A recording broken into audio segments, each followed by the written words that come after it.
entendemos que esta norma a caída, mesmo no tempo, porque permitiu que sexamos unha das primeiras comunidades autónomas que adapta a normativa autonómica estatal para facela máis forte, por tanto, máis garantista dos dereitos dos consumidores vulnerables.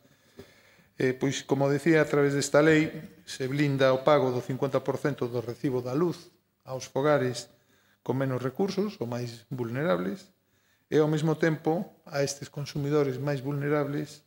non se lles pode interrumpir en ninguna circunstancia o suministro de enerxía eléctrica. É dicir, que aqueles consumidores vulnerables que sexan beneficiarios do bono social polas súas circunstancias económicas non poderán as compañías cortarlles a luz. En definitiva, creo que é posible que os promotores que anhelaban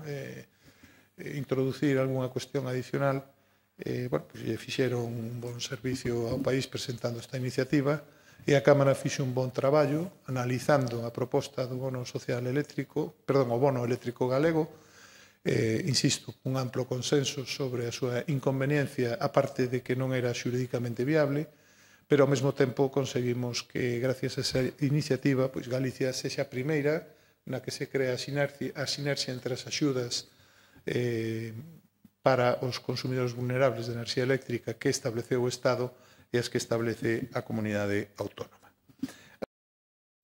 Nós temos unha serie de propostas. Estas propostas foron pactadas no Parlamento. Hai unha proposición non de lei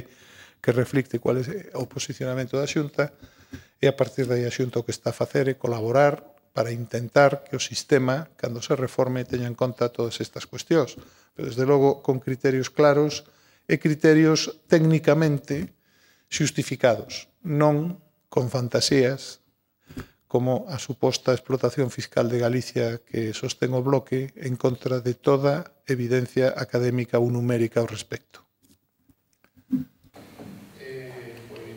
Dar conta de unha suba abusiva e lesiva para os intereses económicos do país.